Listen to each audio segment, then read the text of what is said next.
तो hey everyone, कैसे सभी। जेईई मेंस क्या होता है तो इसके बारे में हर एक डिटेल मैं अभी इस वीडियो के अंदर बतलाने वाला हूं, ताकि तुम जेईई मेंस के बारे में ज़्यादा से ज़्यादा चीज़ों को जान सको और इसका प्रिपरेशन बहुत ही अच्छे से कर सको। अगर तुम्हारा सपना है ना भैया आईआईटी के अंदर जाने का, तो जेईई मेंस का हर एक डिटेल तुम्हें पहले से ही मालूम होना चाहिए। ये जेईई क्या होता है तो इसको हम लोग बोलते हैं ज्वाइंट एंट्रेंस एग्जाम, जो कि कंडक्ट करता है एनटीए, नेशनल टेस्टिंग एजेंसी। ये एक बहुत बड़ा संस्था होता है जो कि बड़े से बड़े एग्जाम्स को कंडक्ट करता है। उसी में से एक एग्जाम ये कंडक्ट करता है जिसका नाम है जेईई। जेईई का एग्जाम कौन कंडक्ट करता है तो एनटीए। अब ये जेईई के अंदर जो है ना 3 टाइप्स का पेपर होता है, इसको अच्छे से समझ लेना। जेईई के अंदर 3 टाइप्स का पेपर होता है। पहला पेपर जो होता है वो बीई और बीटेक के बच्चों के लिए होता है जो इंजीनियरिंग करना चाहते हैं।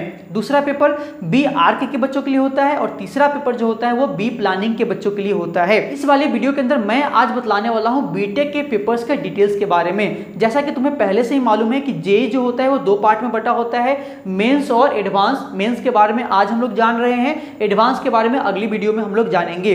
जो मेंस जो होता है वो फर्स्ट फेज होता है और एडवांस जो होता है वो सेकेंड फेज होता है। जो बच्चे फर्स्ट फेज में पास होते हैं, मतलब कि मेंस में पास होते हैं, वही बच्चे जो है एडवांस के लिए क्वालिफाई कर पाते हैं। ठीक है, अब देखना, मेंस का जब एग्जाम का रिजल्ट आता है तो उसके कुछ सप्ताह बाद ही जो है फॉर्म निकाला जाता है एडवांस का। और जो बच्चे मेंस में पास होते हैं वही बच्चे जो है फॉर्म डालते हैं किसके लिए, एडवांस का। और जो बच्चे एडवांस पास आउट होते हैं उन्हीं को जो है अच्छे आईआईटी कॉलेज मिलते हैं एडमिशन के लिए, वहां पे पढ़ाई करने के लिए। अब समझना कि इसका एग्जाम पैटर्न क्या होता है। ठीक है, यानी एग्जाम किस टाइप का होता है तो एग्जाम में तुम्हारा पीसीएम, फिजिक्स, केमिस्ट्री, मैथमेटिक्स का सवाल रहेगा। हर एक में से 30-30 सवाल रहेगा। ठीक है, फिजिक्स का भी 30 क्वेश्चन, केमिस्ट्री का भी 30 क्वेश्चन और मैथमेटिक्स का भी 30 क्वेश्चन। अब इस 30 क्वेश्चन को भी डिवीजन कर दिया जाता है। 30 क्वेश्चन में 20 क्वेश्चन रहता है एमसीक्यू का और 10 क्वेश्चन रहता है न्यूमेरिकल वैल्यू क्वेश्चन। इसको ध्यान से समझना, इसको बारे में अभी आगे मैं और बतलाऊंगा। हर एक में ऐसा ही सिस्टम होता है।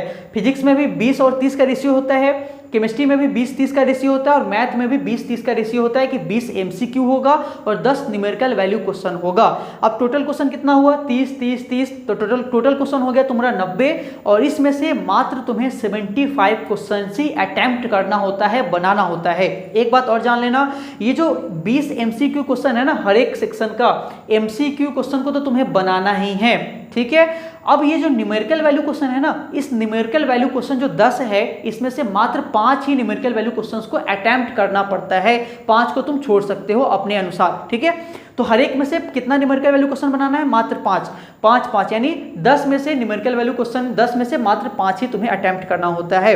अब देखो, अब टोटल क्वेश्चन तुमने कितना बनाया, 25। इसीलिए हर एक पेपर 100 मार्क्स का होता है और टोटल 300 मार्क्स का एग्जाम होता है और ये 3 घंटे तक का एग्जाम चलता है तुम्हारा। एक बात और समझने ला, हर एक सही क्वेश्चंस के लिए तुम्हें 4 नंबर मिलेगा और हर एक गलत क्वेश्चंस के लिए तुम्हें 1 नंबर तेरा कट जाएगा।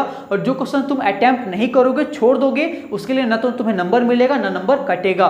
तो इसमें जो है ना, बनाने से ज्यादा क्वेश्चंस जो है इस पे ध्यान देना पड़ता है कि मैं गलत ना बनाऊं, ना तो नंबर जो है कटना लगता है। ठीक है, ना कटना चालू हो जाता है। एक बात और समझ लेना, हर एक करेक्ट आंसर के लिए तुम्हें कितना मार्क्स मिल रहा है, 4, और इनकरेक्ट के लिए कितना कट रहा है, -1। ये सिस्टम सिर्फ होता है किसके लिए, एमसीक्यू के लिए। अगर तुम्हारा मान लो कि न्यूमेरिकल वैल्यू क्वेश्चन के अंदर अगर तुम्हारा कोई क्वेश्चन गलत हो जा रहा है तो उसके लिए कोई मार्क्स तुम्हारा कटेगा नहीं। बात समझना, अगर न्यूमेरिकल वैल्यू जो क्वेश्चन तुमने 5 बनाया, इस 5 में से मान लो कि तुम्हारा सही हुआ तो 4 नंबर मिलेगा, गलत हुआ तो कुछ नहीं कटेगा नंबर, और अगर नहीं बनाए क्वेश्चन कोई तो उसके लिए कोई नंबर तुम्हें नहीं मिलेगा। मेन इंपॉर्टेंट बात क्या है कि न्यूमेरिकल वैल्यू क्वेश्चन में नेगेटिव मार्किंग नहीं होगा। नेगेटिव मार्किंग किसमें होगा तो सिर्फ एमसीक्यू क्वेश्चन में। आगे चलते हैं, एग्जाम टाइप किस टाइप का ये एग्जाम होता है तो सीबीटी यानी कंप्यूटर बेस्ड टेस्ट होता है। कंप्यूटर पे तुम्हारा ये सारा एग्जामिनेशन होने वाला है। ऑफलाइन ही एग्जाम होगा, लेकिन जो है सीबीटी कंप्यूटर बेस्ड जो है टेस्ट होने वाला है तुम्हारा। ठीक है, रंगने वाला सिस्टम खत्म हो गया हुआ है। क्वालिफिकेशन क्या मांगता है इसके अंदर तो 12th पास होना चाहिए बच्चा, पीसीएम से होना चाहिए और 75% जो है कम से कम उसको मार्क्स होना चाहिए। ध्यान से सुन लेना, 75% भैया। तो बहुत ही मेहनत करके तुम्हें 12th में पढ़नी है अगर तुम आगे चल के जेईई का एग्जाम देना चाहते चाहते हो तो। लैंग्वेज, किस लैंग्वेज में ये क्वेश्चंस रहेगा, तो हिंदी इंग्लिश में तो रहेगा ही, बहुत सारी और लैंग्वेज में भी रहता है जो कि अलग अलग स्टेट्स के अनुसार होता है। अब बात आता है कि इसका सिलेबस क्या होता है। तो जो बच्चे 11th और 12th अच्छे से पढ़ाई कर रहे हैं वे बस एक बात समझ ले कि उनका प्रिपरेशन एक लेवल धीरे धीरे ऊपर हो रहा है। मतलब कि इसके अंदर 11th और 12th का भरपूर मात्रा में सिलेबस भरा हुआ है। आज से ही तुम्हें 11th और 12th पे विशेष ध्यान देना पड़ेगा अगर आगे चल के जेईई का प्रिपरेशन करना चाहते हो तो।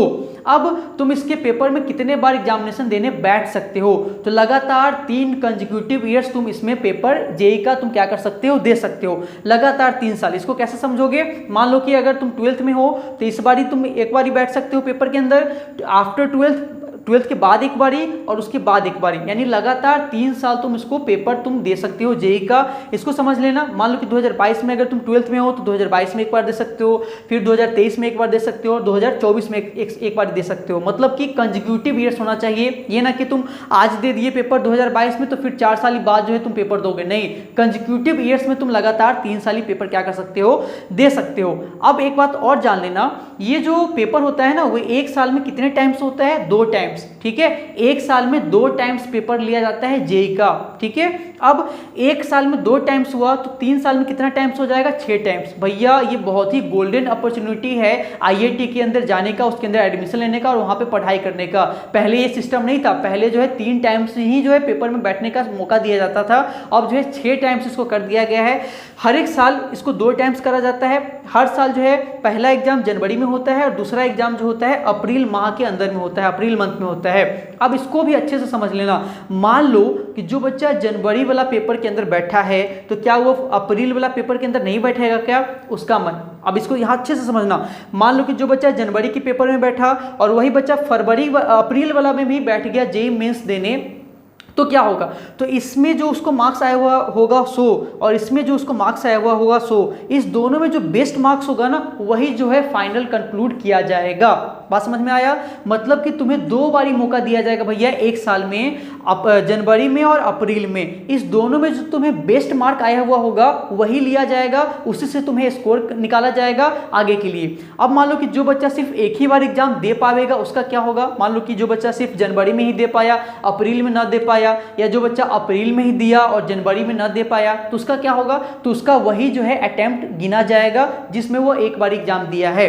बात समझ में आ गई। जो 2 बार देगा उसके लिए जो बेस्ट होगा वो निकाल लिया जाएगा और जो एक बार ही, एक साल में एक बार ही देगा उसका उसी को है जो फाइनल स्कोर किया जाएगा। हर साल जेईई मेंस का एग्जाम देने के लिए अप्रॉक्सीमेटली 12 लाख बच्चे जो है बैठते हैं, इससे ज्यादा बच्चे बैठते हैं। और इसमें से सिलेक्ट कितने होते हैं, यानी इसमें से जो है पास कितने होते हैं, तो अप्रॉक्सीमेटली 2.5 लाख बच्चे जो है इसमें पास आउट होते हैं। किसके लिए, एडवांस पेपर के लिए। जेईई मेंस में जो बच्चे पास आउट होते हैं वही जो है पेपर के लिए, वही एडवांस के पेपर के लिए जो है फॉर्म डाल सकते हैं, उसका पेपर दे सकते हैं। और जो बच्चे एडवांस में पास आउट होते हैं वही बच्चे जो हैं आईआईटी के बढ़िया कॉलेज में जो है सिलेक्शन ले पाते हैं। था जेईई मेंस के पेपर का हर एक डिटेल इसको आज ही तुम्हें अपने नोटबुक के अंदर लिख लेना चाहिए और उसको तुम्हें अपने दिमाग के अंदर रन कराते रहना चाहिए। अगर तुम अच्छे एक्सपीरियंस हो जेईई के तो जेईई एडवांस का बहुत जल्द जो है एक वीडियो आएगी कि जेईई एडवांस में किस टाइप का पेपर होता है, इसका एग्जाम पैटर्न जो है क्या क्या होता है। तुम्हारे जेईई की प्रिपरेशन के लिए बेस्ट ऑफ लक। मिलते हैं अगली वीडियो में।